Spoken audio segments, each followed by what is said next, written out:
de l'opposition. Non seulement ils sont à la fois indépendants du pouvoir et de l'opposition, mais ils sont résolument socialistes. Ils sont pour la défense du socialisme en Algérie. Il n'y a pas longtemps, le 18 avril, j'étais à Tizi Ouzou. Justement, Kateb, pour te rejoindre dans ce que tu dis, moi j'ai entendu ça plusieurs fois, même des gens maintenant de la rue, de différentes autres régions, par exemple de l'Oranie, etc., du sud, de l'est, de l'ouest. Moi j'ai des amis qui me disent, ouais, vous les Kabyles, vous voulez vous séparer, vous voulez... Mais non, oui, justement. C'est pour rejoindre. C'est fini, ça. Oui, ils disent, vous voulez vous séparer, je ne sais pas, vous voulez votre indépendance, votre autonomie, ou bien vous vous rattacher à la France, ou on ne sait pas qu'est-ce que c'est, etc.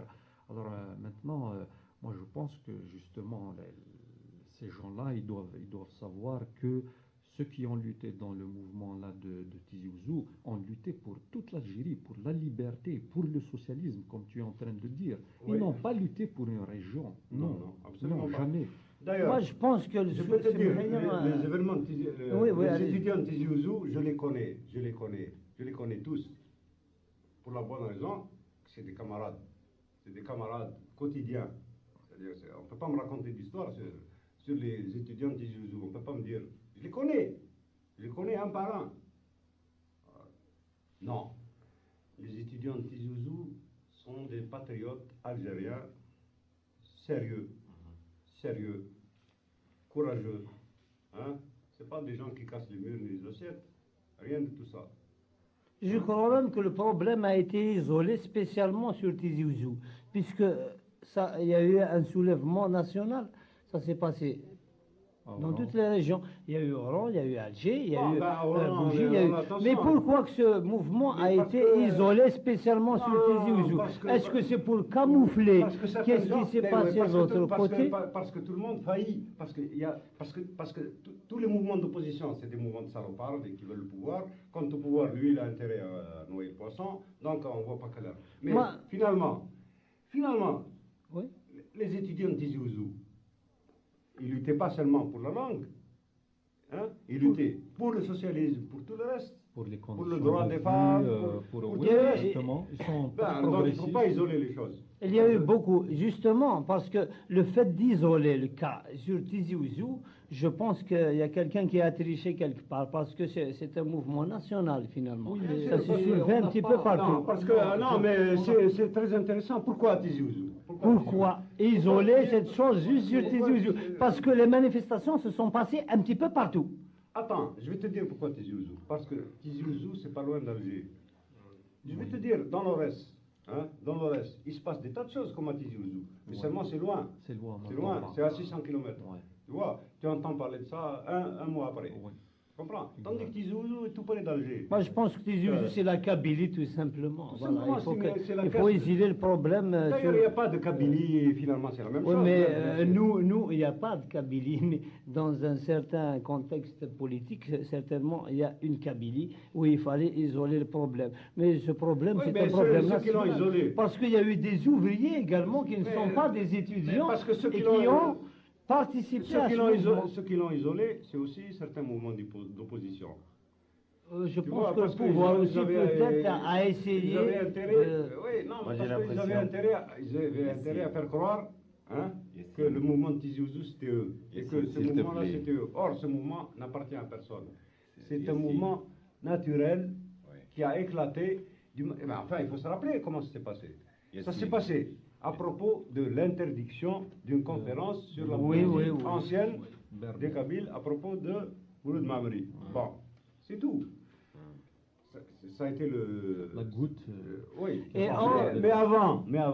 Mouloud Mamri avait fait quand même sa conférence ailleurs. Pourquoi pas à Tizi Ouzou? C'est ça que les gens se posent toujours le problème jusqu'à maintenant. Je crois qu'on se perd un peu parce que il n'y a pas seulement Tizi Ouzou. Attends, je vais te dire, Non, c'est très important parce que c'est pas seulement Tizi Ouzou, c'est dans toute l'Algérie. Écoute, je vais te dire, à Sedrata, c'est loin, c'est au moins 600 km. Il y a eu le même problème. J'ai vécu, moi, c'est-à-dire les autorités locales qui nous refusaient le local pour faire des répétitions de théâtre, et même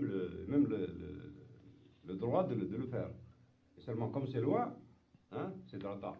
C'est à 500 km ou 600, comprends? Ça n'a pas atteint le peuple algérien aussi vite. Tandis que Tizi Ouzou, c'est plus près. Il y a une caisse de résonance à Alger. Tu comprends? Ce qui se passe à Tizi Ouzou, s'il se passe quelque chose à Tizi Ouzou, maintenant, une heure après, tout le monde le sait. C'est tout. Mais au fond, c'est la même chose. Toute l'Algérie sent la même chose. C'est exactement les mêmes interdictions. Écoute, à Sedrata, on nous a, là, il ne s'agit même plus de Tamazigh. L'arabe populaire, on nous l'a interdit. Moi, je peux te le dire. Puisqu'on a fait une pièce en arabe populaire, c'était la meilleure. Il y avait un concours, et ben on nous a dit non, parce que c'est de l'arabe populaire, non. Et qu'est-ce qu'ils ont mis? De l'arabe littéraire. Hein? Une pièce pseudo, je sais pas. Hein? Bon, personne. Ouais, parce que c'était en arabe littéraire, que personne n'a remarqué, qu'il n'a eu aucun impact, mais hein, pour eux, c'est une manière d'emballer les choses. Pourquoi? Parce qu'ils ont peur. Ils ont peur de ce peuple. Ils ont peur de ce peuple. Parce que ce peuple, s'ils pouvaient savoir ce qu'il est, alors ils renverseraient tous les faux patriotes. Moi, je pense que c'est parce qu'ils le savent ce qu'il est qu'ils ont peur. Bien sûr, ils le savent très bien. Mais attention, certains mouvements d'opposition aussi, ils ont un comportement. Bien sûr. Yacine, la question essentielle, c'est que c'est vrai qu'actuellement, en Algérie, il y a des problèmes d'identité sérieux et que finalement, le problème kabyle, c'est une chambre de résonance comme une auberge espagnole, où la notion... Attends, je te pose la question, s'il te plaît, tu réponds. Ouais. Hein, même si ça te paraît faux, tu réponds sur... Parce que l'auberge espagnole, c'est pas ça. Je dis pourquoi c'est une auberge espagnole. Je dis que la culture, telle qu'elle est proposée aujourd'hui, je veux dire, berbère, cette approche manichéenne, je veux dire, il y a le mauvais, il y a le bon, les cow-boys, les Indiens, ça m'embête un peu dans le sens où effectivement je fais partie de cette région-là et j'ai exactement les mêmes interrogations en tant qu'individu faisant partie de cette région-là. Et je regarde, je veux dire, il y a des pays comme ça qui mettent en devanture ce problème et son acuité. Et en même temps, il y a les travelots, je veux dire, de la culture. Je sais très bien. Les Français, le FFS, etc., ils jouent là-dessus. Très bien. Okay. Mais la question essentielle, c'est que tout à l'heure tu disais, il y a les travelots de la Révolution, il y a les travelots du socialisme, il y a les travelots de l'histoire. Ok. Travelots comment? C'est-à-dire les risquilleurs, c'est les faux compatriotes. Bien. Ah, oui, et j'ai drôlement peur que dans ce débat, j'ai l'impression qu'on cache un peu le fond du problème, qui est tout simplement, tout bêtement, je veux dire, une recherche d'une identité, d'un patriotisme tout à fait nouveau, qui est l'image peut-être future de l'Algérie, et on passe avec ce souci manichéen, je veux dire, qui nous est imposé par l'histoire. C'est-à-dire on sort de l'Algérie française et on sort de l'Algérie arabo-islamique. Et alors, on arrive à l'Algérie tout court. Alors, elle est comment cette Algérie? Eh bien, cette Algérie, elle est dure. Il faut la voir comme elle est. Et elle est.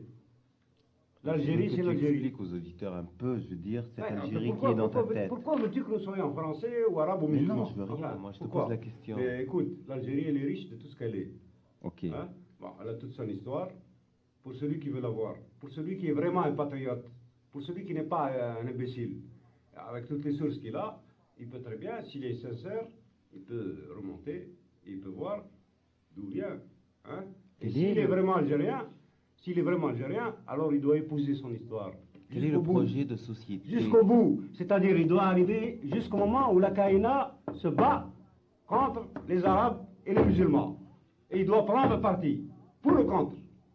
Bon, alors s'il est musulman, tant pis pour lui. Quand même l'histoire. Oui, s'il est arabe, tant pis pour lui. Oui, c'est comme ça. C'est au-delà de la Kaïna. Non, c'est comme ça que ça se passe. En termes d'honnêteté. S'il est vraiment algérien, si vous remontez jusqu'au bout, hein, bah alors tu n'as qu'à voir ceux qui t'ont fait du mal, ceux qui t'ont envahi, ceux qui t'ont avachi, ceux qui t'ont esquinté. Bon, il y avait les Français, il y avait les Turcs, il y avait aussi les Arabes et les musulmans. Voilà, si on est courageux, c'est comme ça. Mais au-delà? Au-delà, c'est nous. C'est nous. Au-delà, c'est nous. Et nous. Moi, je pense qu'il y a eu quand même qui ont fait des bêtises par rapport à servir des forces des religions. Parce que peut-être que l'islam avait fait des bêtises beaucoup, mais il y a quand même eu Je pense qu'en Afrique du Nord, ceux qui ont reconnu l'islam... Ben oui, ben, ils ont reconnu l'islam, et après sans être méchants, c'est-à-dire... Parce que dans l'islam, je crois que dans l'histoire, ceux qui ont apporté l'islam, ils ont commis beaucoup de bêtises, parce qu'il y a eu une invasion avec les ulama, il y a eu une invasion avec les Bni Hilal, qui vraiment, ils ont fait un massacre. Ça a dû laisser peut-être des traces. Ben oui, il faut le savoir, ça. Alors, si on est algérien, on est algérien, on n'est pas. Ça a laissé certainement des traces, parce que si, je ne sais pas si tu te penches un peu sur le problème, si tu étudies un peu tous les textes qui étaient écrits à cette époque-là, malheureusement, il y avait énormément de textes qui étaient détruits, que ce soit au Liban, que ce soit en Égypte, que ce soit en Espagne, à Séville, etc. Tu comprendrais que l'invasion des Arabes au Maghreb, ce n'était pas quelque chose qui était venu comme ça parce qu'ils voulaient se promener à cheval ou quelque chose de ce genre. Non, c'était pour conquérir. De toute façon, la conquête, quand on dit la conquête. D'abord, la conquête, moi je vais vous dire une chose. S'il te plaît, je termine. Oui, merci. Tu vois, moi j'irais même encore très très loin, c'était un impérialisme tout court, parce que moi je peux te dire une chose rapidement, c'est qu'à l'époque, il y avait les gens, les Numides, donc les habitants du Maghreb, qui faisaient du commerce avec les Indes, avec l'Afrique noire, avec les pays du Moyen-Orient, etc., et qui décrivaient à ces gens-là leur pays comme étant un pays très prospère, verdoyant et tout ce qu'on suit. Et il y a même dans des écrits maintenant où c'est dit à l'époque que le Maghreb c'était le paradis vert. On l'appelait en Arabie Saoudite, au Yémen, etc., le paradis vert, tu vois. Et à l'époque déjà, à l'époque de Mohammed, il y avait une lutte acharnée entre les Arabes, les Bédouins, etc., et les Juifs pour des places de marché, tu vois. Oui. Alors donc, si tu veux, ils s'offraient à eux cette possibilité de s'étendre, de conquérir des territoires, de faire du commerce et d'asservir toute une population. La preuve, c'est quand ils étaient rentrés au Maghreb, ils étaient venus dans le but de massacrer, d'asservir tout un peuple. Ils ont détruit, ils ont appliqué la politique de la terre brûlée. Ils ont tout détruit. Après, ils ont dit que c'était la Qaïda qui faisait ça. Oui. En plus, non, c'était pas comme ça. C'est pas comme ça. Je peux vous trouver des textes. Il y avait, pour payer une belle fille berbère, elle valait 1000 pièces d'or. Oui, mais je sais qu'il y a eu à l'époque, tout ce qu'on a lu sur les livres, c'est qu'il y a eu des pillages, il y a eu certainement des femmes qui ont été emportées, enlevées et vendues en esclavage. Non seulement ça, mais il y a eu une langue qui a été écrasée aussi. Seulement, parce que pendant ce temps-là, ils ont écrasé Tamazight. Parce qu'au même moment où ils imposaient la langue arabe et la religion, ils ont impitoyablement écrasé et étouffé Tamazight. Ça allait ensemble. Et justement, on arrive en Afrique du Nord, cette terre promise peut-être pour les sunnites, puisque c'était un petit par évidemment leur calife. Je crois qu'il y a quelque chose d'important. Je veux dire, il y a quelque chose d'important. La Numidie. Attends, j'ai pas terminé. Aouqba, il a ramené 80 000 esclaves. Aouqba a été tué par Koussila dans les oreilles. Oui, il a ramené 80 000 esclaves. Oui, mais en ce temps-là, une belle maghrébine, elle se vendait 1000 pièces d'or. Oui, il y a eu donc des esclaves. Et après, c'était au tour de la Qaïna de succomber. Mais le problème, ce qu'il faudrait voir aujourd'hui, c'est-à-dire que bon, l'histoire, elle est ce qu'elle est, avec toutes les déformations suggérées à dessein par les uns et par les autres, à commencer par les historiographes arabes. Mais ce qu'il faudrait voir aujourd'hui, c'est qu'est-ce qu'on fait de l'islamisme, qu'est-ce qu'on fait de l'arabisme en Afrique du Nord en général. En réalité, c'est l'arme des réactionnaires. Il faut le rejeter énergiquement. C'est l'arme des réactionnaires. Ça pourrait être, et ça l'est, qu'on le veuille ou pas, parce que là, j'ai l'impression de faire celui qui a un trouble fait. C'est l'un des acquis du Maghreb.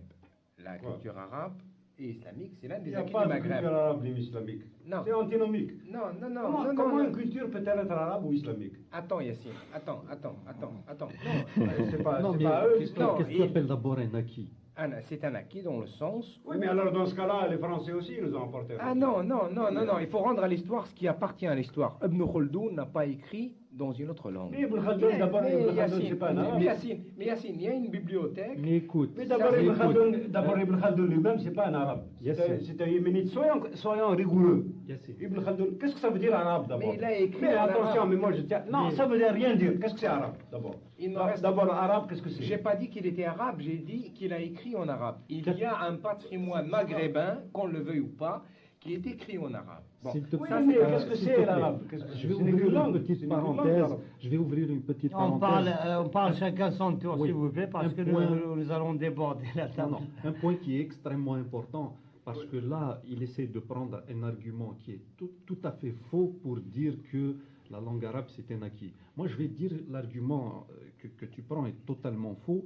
Je ne sais pas si tu as eu la chance, ou peut-être tu n'as pas eu cette chance, d'assister à une conférence qui a été donnée par Mouloud Mamri il y a à peu près un mois de ça au Théâtre des Amandiers. J'étais là-bas, là, au théâtre. Alors, il a expliqué une chose de très importante, c'est que les Berbères, de tout temps, à chaque fois qu'il y a une invasion, ils ont utilisé la langue de l'envahisseur. Et bon, les Romains, quand il y avait les Romains, ils ont utilisé le latin. Certains, c'est pas tous, attention.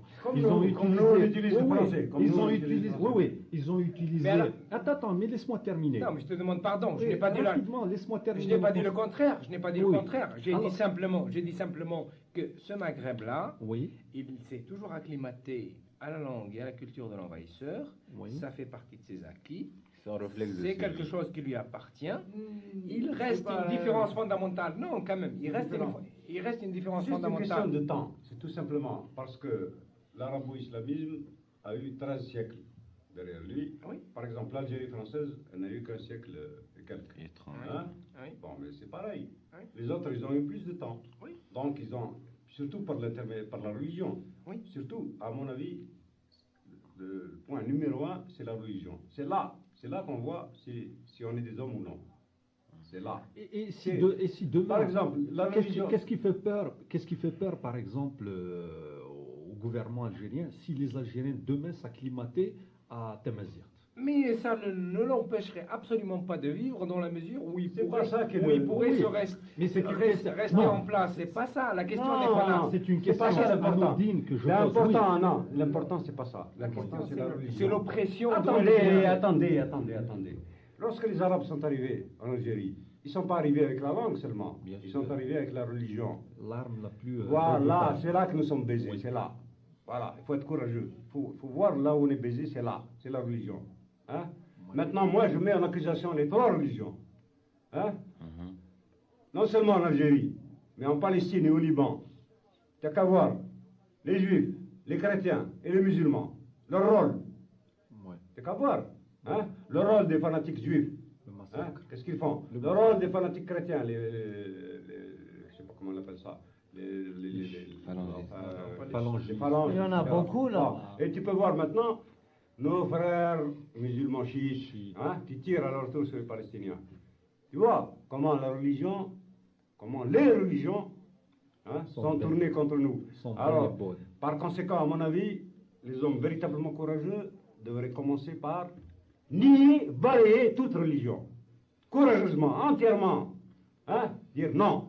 Il n'y a pas de Dieu, il n'y a pas de bon Dieu, il n'y a pas de prophète. Il y a des hommes, il y a des peuples.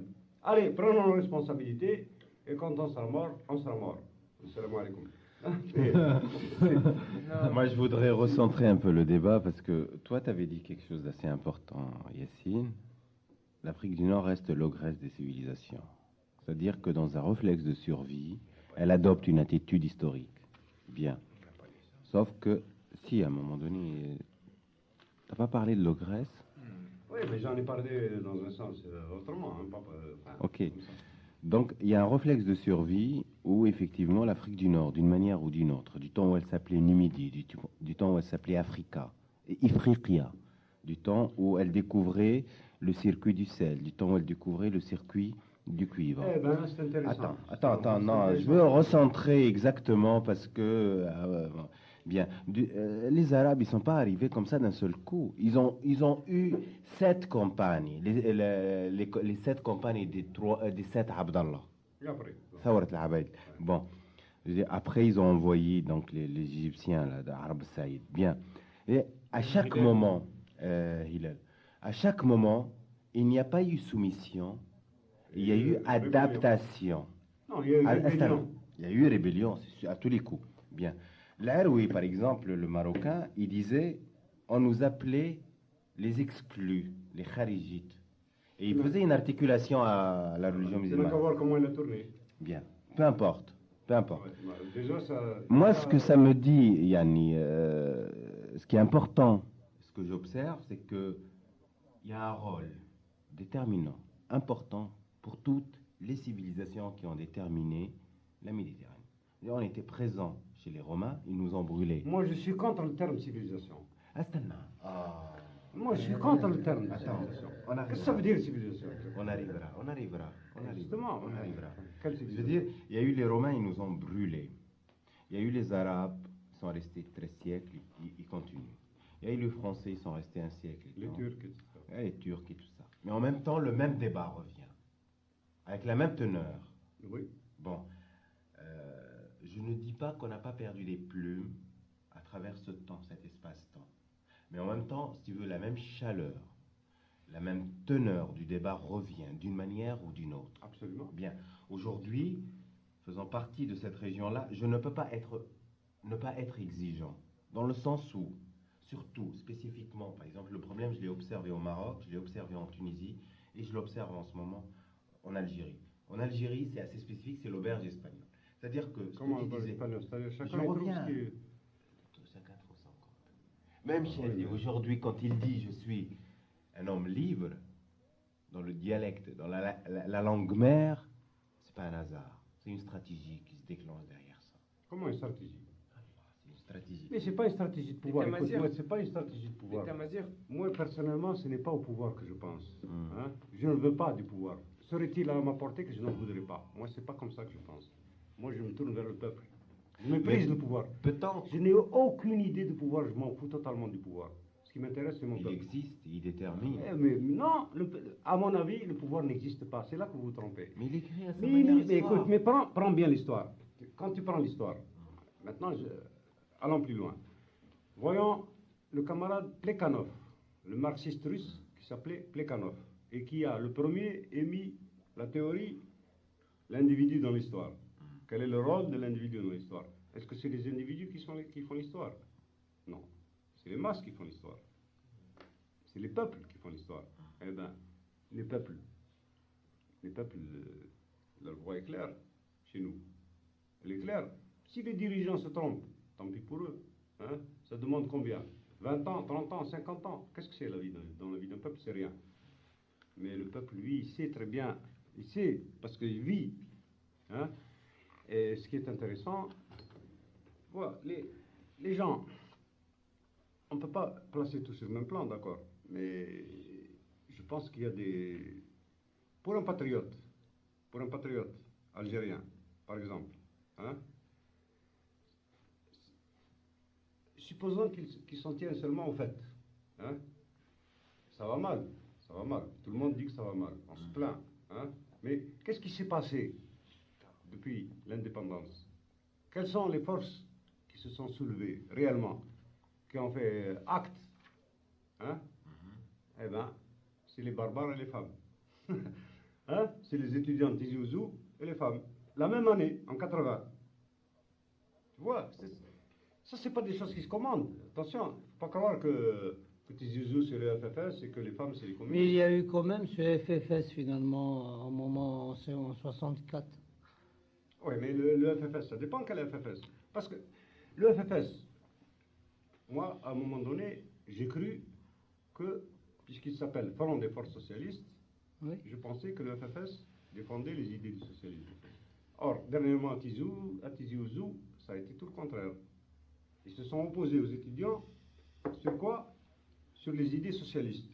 C'est-à-dire, eux, maintenant, ils s'en foutent du socialisme. Pourquoi? Parce que la bourgeoisie, tu sais très bien que chez les Kabyles, il y a une bourgeoisie aussi. Oui. Hein, qui a pris maintenant le FFS en main. Et maintenant, ils veulent manipuler les étudiants de Tizi Ouzou. C'est-à-dire que le FFS a essayé de s'accaparer du mouvement Tizi Ouzou, des étudiants. Eh ben non, justement, c'est ça la force du mouvement Tizi Ouzou. Non, c'est pas laisser faire. Ils se laissent pas manipuler. Ça ne veut pas dire qu'on n'est pas contre le FFS. Si, il y a des militants extraordinaires dans le FFS, j'en connais. Hein, c'est pas le problème. Et il ne faut pas se manipuler. Non, il faut se respecter. Ce mouvement est un mouvement estudiantin, tout simplement. Il faut respecter son indépendance tel qu'il est, comme le mouvement des femmes. D'ailleurs, pas seulement le FFS, même les communistes, hein, c'est bien d'autres. Chacun veut manipuler. Hein, ça, c'est la bêtise. Vraiment bête. Quand tu as un mouvement qui commence à naître, tu as un enfant qui commence à vivre. Évidemment, il y a tous les partis qui se mettent à exploiter un petit peu le mouvement. À ce moment-là, ils l'affaiblissent et ils s'affaiblissent eux-mêmes. C'est un faux calcul. Non, il faut respecter les choses telles qu'elles sont. Si un mouvement est né des étudiants, il faut respecter les étudiants comme ils s'organisent et comme ils l'entendent. Quant aux femmes, c'est pareil. Mais malheureusement, il y a naturellement, aussi bien dans le pouvoir que dans l'opposition, des gens qui pensent qu'ils vont manipuler. Parce que ça, ce que je vous parlerai, ça, c'est la mécanisation. Ce sont des gens qui voient les choses en termes d'appareil. Hein, c'est des gens qui ont oublié les hommes, qui ont oublié ce qu'on est. Ils croient qu'on peut manipuler, ils croient que les organisations, c'est des appareils. Hein, ils croient que parce qu'ils ont mis un homme ou deux dans une organisation, ça y est. Mais non, c'est pas comme ça. Il faut lutter d'une manière désintéressée dans ces mouvements qui sont nés de besoins réels. Il faut les aider à consolider leur indépendance. Hein, il faut les aider d'une manière désintéressée. Hein, et quand ils se développeront, naturellement, ils feront ce qu'ils feront. Et ça fera, je crois, aussi bien le bien de tout le peuple algérien et même des mouvements d'opposition. Parce que qu'est-ce que c'est les mouvements d'opposition? C'est des Algériens, hein, finalement. Bon, il faut quand même voir notre pays. Il faut quand même pas se casser soi-même. Il ne faut pas se détruire. Il faut avoir en vue. Il faut être constructif. Voilà. Donc, quand il y a quelque chose qui naît chez nous, il ne faut pas vouloir le manipuler. Il faut respecter ce qui arrive chez nous. Et si ça arrive, c'est pas pour rien. Quand on parlait de... Parle-nous un peu de Yassine, l'auteur, l'écrivain. Parle-nous un peu, parce que depuis on va passer une chanson, je crois, un petit repos. Ensuite, oui, on va passer une chanson et après, donc, on reviendra au débat.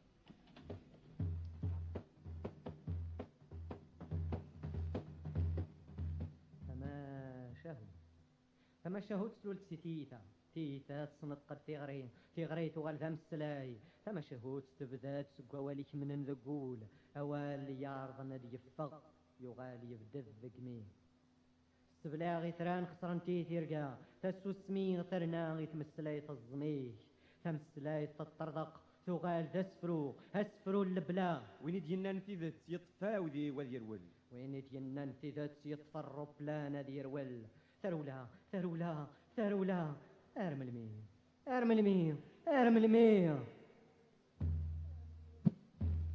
ايات ماتني دي سلن ذولي ويقفلن ميد تشري غي سفرا له دور غريلسي وزلن بغانا دملن اين ذي قرحن مرة يكثر لا يفملن لا توالين تولن تسو سمور تسد تسرى يلسي تحواليثن اقرو يتساغيثن السويغ ثران سورا ولين يتسقرو يغليد غاف يزري وشلوا وتوك بلغ ذقوهو تسو سمي وتفتكتيكنا وتغري وتغل ذسفرو يلسي تحوالي ثنت هاقرو يتساغيثنت الريغ يلصر الزاف حضر غمس يمت شويلة تشيغ تمسكو في الراغ والواغ تركبي تولا مديد ينسر ووالنا نذسفرو اللبلا يلسي تحوالي ثنت أقرو يتساغيثن مسلغ دوالي قراح يسكاو ذقمي ومثمان يبديلي بوحشيش توريو دريبان ما كمنغت الزيف اللي ما بريغاز داد يرزو قلان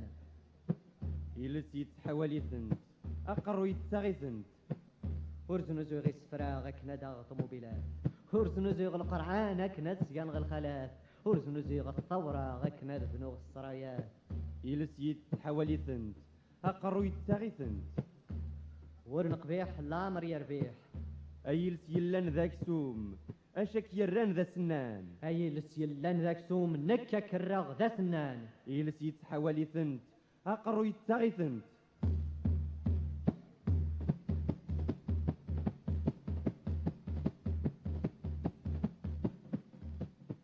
تمسلاي تطردق تغال ذا سفرو تغال ذي سفرا أوال يطردق ذا يفغ تمقون تشجيهن ذا يفغ ذا زبوق بحللاس أوال يطرضق يفغ يروح ووال يسباد مشوار يرولي مغلي يروح ووال نغل مظفريت نروح النذي في اللاس لا نتنذي غوال قري الصرذان انتراغ جرننن لا تنتنذي ذي السسمير لا تنتنذي ذي مغلي تسوان نتسافيت يمغير نتسافيت إضار لا ينق لا يحقو يطاس يوخير نتسافيت يبدد غفت بورت وخام الناس شو ميكزمرو سفرو أدي الروال ذا حلالاس يالتي غيل تدي الصيف هذه الطفافوس غورتي اللاس هذه الرحرارات ذكريف هذه السمغيتي سقاس هذه يفكا بقيون جيف هذه يراري السناطي الداس هذه يرى الماس ذي الريف هذه يركض مرات لاس هذه يكري وقوذاتي السيف شو ميكزمرو سفرو هاد يكسول سيكر القيود سيكا فريون التاقمات هاد يرى من ذي البارود هاد يرنوس سمدي تذوات هاد يوي الريحة الجدود الفنا ويفكنت يمات هاد يكسط وطضي وقرود هاد يزوين الجلد ثقات هاد ير تزمرتي وفود هاد الحوت مسني زرات شو ميكزمرو سفرو هاد يكسي طيش سكسيكنا يلترداس تسيكا حريش هاد يقمى مكاني تكنا غادي نغاكديس نبشيش هاد يبكي وزكى البنا غي قرطة ضاري ومشيش هاد يسمن دقي الفتنا هاد يسمكتي غالمورن نغيش هاد يريد لس المنى بابيس يخبشي تكريش ويلس مدنا كوينس وين حملني ياك مدن ذقس الشك وين شراني ياك مدن ذقس الشك ذي السيود يبين لذا ود غاسيف يقزم كل شي يسعى الحذاذا يلها القدر قرمدن ورنغري ذي المعرفة رجل فلاس يا حبيبن اتصرف كان نهو غوصي غبريد تفغى ببريد تغالي انت بريد النجار ببريد الطماع النوز الصبر الكذب المكتوب هذا الحرام ذا لايب ذا الذنوب ذا الواجب ذا الصواب تلاسي ووال تلاسي وضار تلاسي مغلي ذويكي ذي مسلاين جرويا ذي مسلاين ومسلغ يلاس ذي مسلاين ذي قدت صرباغ ذي مسلاين ومسلغ يلي ذيس ذي مسلاين ذي يفكان أبقى يلينا الني وغور داخل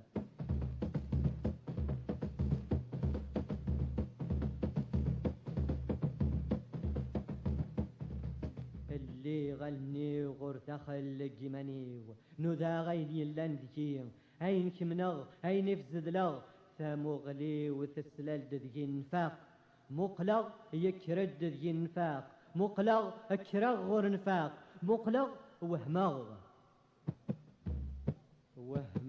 سقور نتمقول مدي الناس قول السكاتي لها الحال وهمغ مقنده الرسول يظام ويظول يضمى ذي ربي المحال مذنك والسن ذا مهبول نغزدني لا أقول خلف أغلى بداس واشحال الله ذقيلس أجن بيذك فوسينس زكير ساق شك ذقويذ يمالنا بريذن الجنة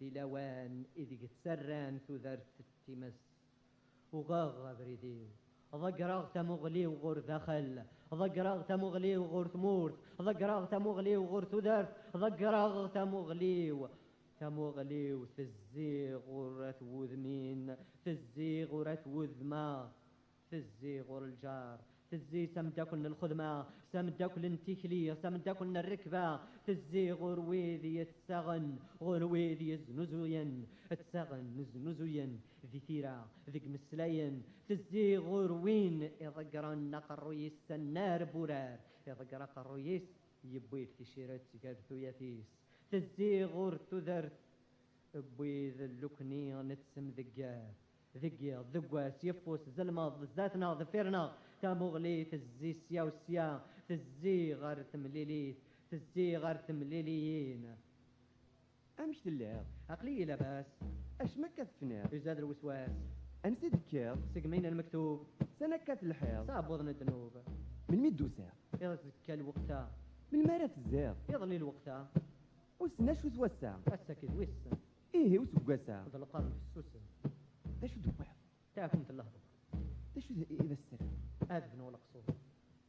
واقيلا تغريض غريق سيدت ايه هي اشو تزريض انت تصورات اصحى يزريش فرزغ يساقو جرحت ذنتي يوتي يوبو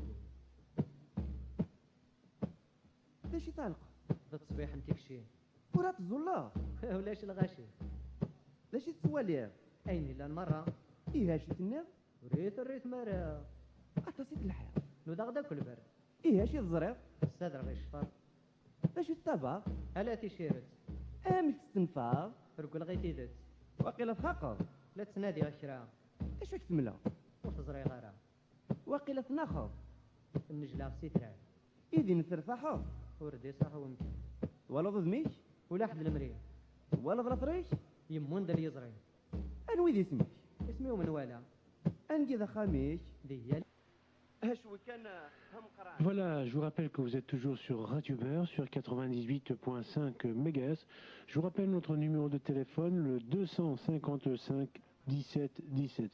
Et je vous rappelle que nous sommes avec l'invité de ce soir, Kateb Yassine, assisté donc de Hassan, Raouf, Ja'far et Rabia, je crois, quelque chose comme ça.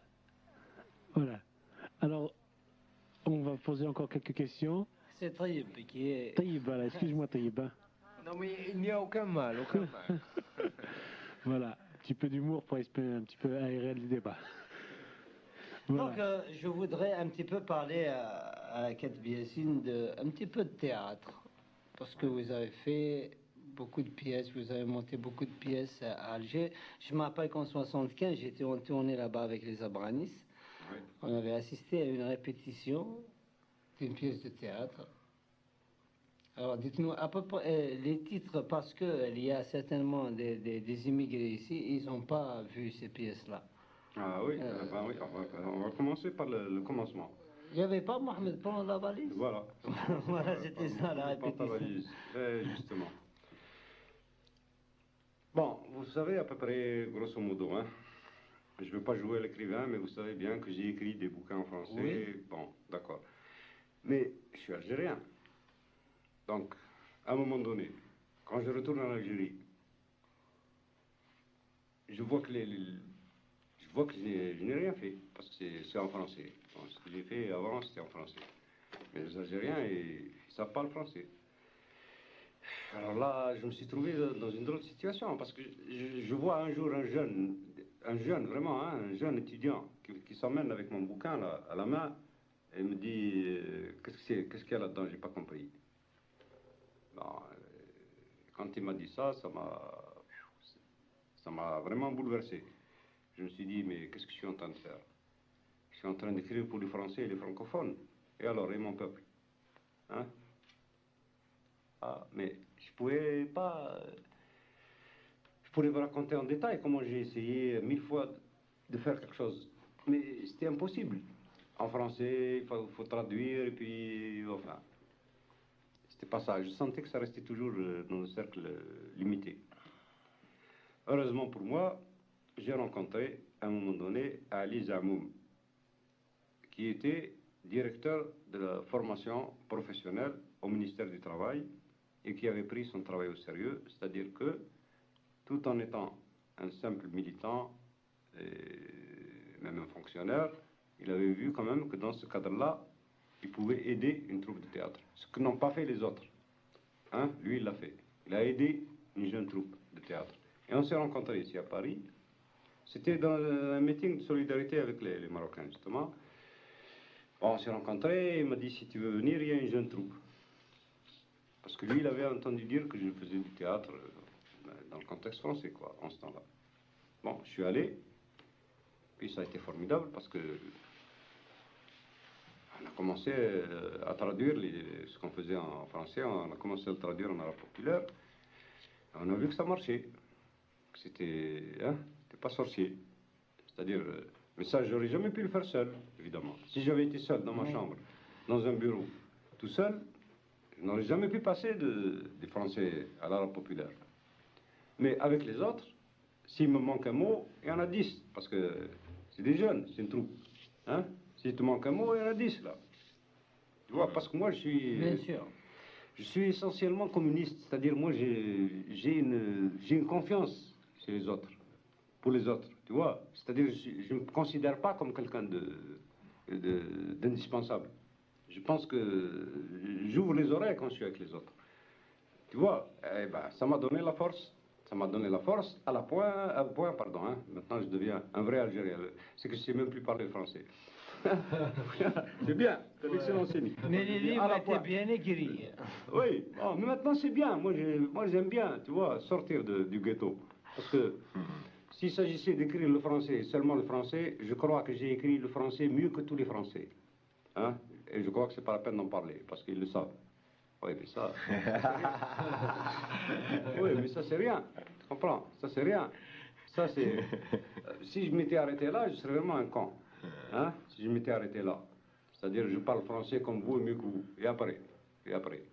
Après, il y a le peuple. Hein? Tout un peuple. Bon. Je m'adresse à lui dans la langue qu'il parle.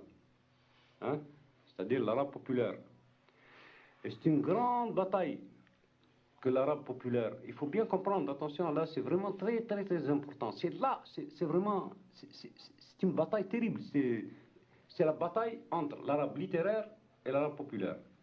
L'arabe littéraire, c'est justement l'arabe que les autres nous apportent, langue sacrée qu'il ne faut pas toucher, élitiste pour une poignée de gens, à tel point que, à la télévision, le gouvernement se ridiculise au point de ne pas vouloir être compris.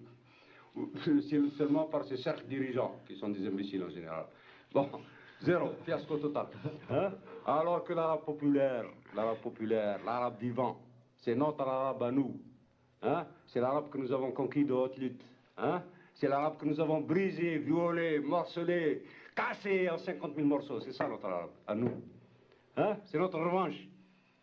Dans la langue, là, c'est terrible. C'est là que le génie coule. Écoutez n'importe quel gosse, n'importe quel enfant, n'importe quel clochard. Il parle mieux que n'importe quel savant. Allez voir dans les rues, c'est là que la langue se fait. Hein? Prenez l'exemple entre le latin et le vieux français, puisqu'on est en France. Hein?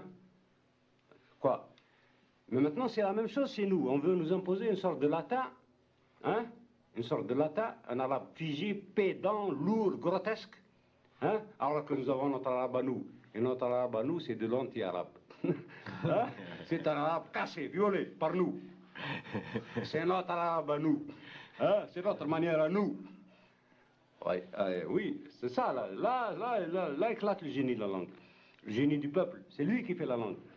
Parce qu'il y a des tas de gens qui croient que la langue c'est dans le dictionnaire, ou que c'est les savants qui font la langue, c'est grossier. Ce qui fait qu'il y a une langue arabe algérienne, c'est-à-dire... Bien sûr, non seulement une langue arabe algérienne, mais tous les pays de langue arabe, justement l'arabisme, c'est ça, il faut démystifier l'arabisme. Parce que qu'est-ce que c'est? Quand ils disent nation arabe, il n'y a pas de nation arabe. Il y a une langue arabe, elle est devenue sacrée. Parce qu'elle a véhiculé le Coran. Hein? D'accord, ça c'est le côté passif. Mais le côté actif, c'est que dans tous les pays où cette langue a été imposée par la religion, chaque peuple, chaque pays l'a violée à sa manière et il en a fait une autre langue. Au Liban, en Syrie, en Irak, en Égypte, en Algérie, n'importe où, il n'y a pas d'arabe littéraire. Chacun a son arabe à lui. Bon. Ceci dit, cet arabe populaire, c'est pas tout. Il y a Tamazirt. Il y a quand même, il y a quand même la langue de nos ancêtres. Hein? Bon, si on ne la connaît pas, moi je sais que je suis le dernier des ignorants sur ce plan-là. Je sais que je ne la connais pas, d'accord? Mais enfin, si je suis algérien, si je cherche mes origines, si je suis vraiment un patriote, comment je peux laisser tomber? Comment je peux laisser tomber celui qui aime l'Algérie, n'importe quoi, merde, le dernier de ses souliers, le dernier de ses bracelets, le dernier de ses boutons, je sais pas moi, la dernière de ses plaies, hein, tout ce qui est algérien est sacré, pour moi, hein, si je suis algérien, vraiment, si je suis vraiment un patriote. Et comment je pourrais ignorer ma langue, alors, là, dans ce cas-là? Comment je pourrais aller en Kabylie, comme ça m'est arrivé? Je vais en Kabylie, à 100 km d'Alger, je demande mon chemin, et un paysan qui me parle, je ne comprends pas. Mais je suis un con, alors, là, à ce moment-là, qu'est-ce que je suis? Hein? Alors, qui est le con, là? C'est l'Algérien ou c'est le paysan ou c'est moi? Hein? Le paysan, lui, il parle sa langue. C'est tout. Pas obligé de parler ni l'arabe ni le français. Hein? Moi, je ne le comprends pas. Qui est le con là-dedans? C'est moi. Oui ou non? Ah, je pense que ça fait une division comme ça entre régions. Ou... Non, mais ça veut dire que nous devons nous intéresser à cette langue. Bien sûr. Parce que c'est la langue de nos ancêtres, c'est notre langue, même si on la connaît mal, même si on ne la connaît pas. Et nos enfants sont là, merde, il suffit de l'enseigner. À l'heure actuelle, merde, à l'heure actuelle, à la radio algérienne, à l'heure actuelle, à la radio algérienne, les Algériens piétinent la langue de leurs ancêtres plus que les Français. Les Français donnaient plus de temps à Tamazight que nous. Tu comprends? C'est-à-dire les Français nous donnaient 2 heures de plus, ou 1 heure. Hein? Alors qu'est-ce que ça veut dire? Ça veut dire qu'ils sont pires que les Français. Ça veut dire que c'est des colonialistes, ça veut dire que c'est des ennemis. Et je les combats à ce titre, avec leur masque arabo-islamique. Si on est algérien, alors là, il faut être courageux, il faut être clairvoyant. Il ne faut pas biaiser.